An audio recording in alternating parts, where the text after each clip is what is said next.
Maintenant, on va passer d'un cran un peu plus puissant du point de vue émotionnel, car on va travailler sur un événement négatif, une expérience négative. Prenez l'expérience, la négative, celle qui est, profitez de ce moment, prenez celle qui est vraiment vous empêche aujourd'hui d'être épanoui, ok? Ou en tout cas qui influence votre épanouissement quotidien. Prenez l'expérience, ça peut être un litige avec votre conjoint qui vous a blessé, ça peut être un collègue au travail, ça peut être une cliente, ça peut être quelque chose qui s'est passé il y a quelques années. Prenez une situation, donc une expérience dans laquelle vous avez vraiment cet événement négatif. Pour les personnes qui ont déjà écrit, vous pouvez vraiment fermer les yeux et aller chercher et porter l'attention sur toutes les émotions négatives qu'il faut porter en vous. Et surtout vraiment de aussi vous connecter à votre corps pour sentir où il y a cette blessure, dans quelle partie de votre corps se manifeste. Et dès que vous avez la manifestation dans votre corps, du point de vue physique, du point de vue émotionnel, pareil, vous la notez de 0 à 10. Quel est cet impact qu'il porte en vous? Et vous pouvez écrire dans les chats, si vous voulez, quelle est cette charge négative. OK. Je vois qu'on ne fait pas semblant. Du 8, du 8, du 10, du 10. OK. 10, 9.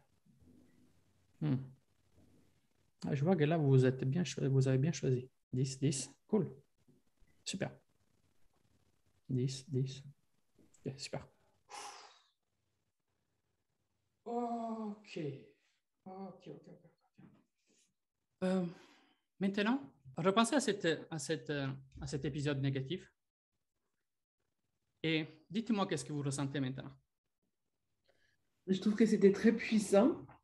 Ça m'a fait prendre conscience. Là, qu'est-ce que tu ressens maintenant? Repense à cet épisode négatif. Je repense à cet épisode négatif. Qu'est-ce que tu ressens? Voilà. Ok, stop. Tu as déjà répondu. Voilà. Je sais que parfois, ça peut être hallucinant qu'on n'arrive pas à rentrer dans le même épisode négatif, mais qui veut le partager? Moi, je sens plus rien par rapport à cet épisode négatif. Il n'y a rien qui revient. Ouais.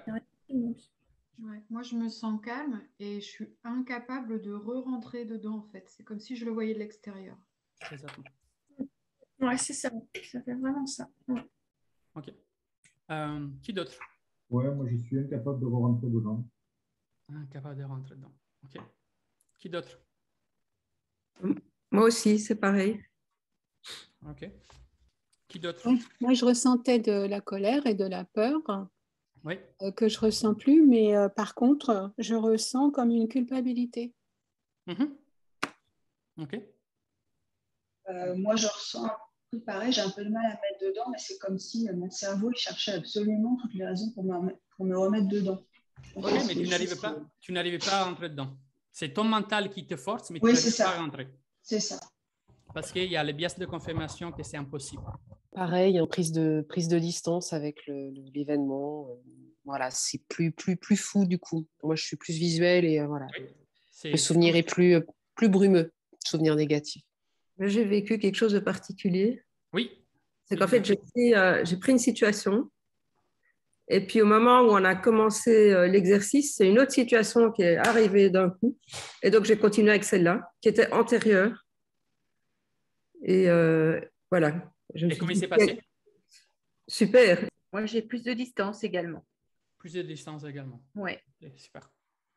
Vous vous rendez compte, en fait, juste que vous étiez à une charge très forte, 10, 9, et que là, carrément, vous n'arrivez même plus à rentrer dedans. Et ce qui vient de se passer, c'est qu'on a créé, en fait, un court-circuit neuronal avec cet exercice, et on a reconstruit, en fait, des connexions synaptiques neutres. C'est pour ça que vous avez pris de la distance. Là, on interagit avec les deux hémisphères pour créer un court-circuit qui était insouscrit jusqu'à la partie reptilienne.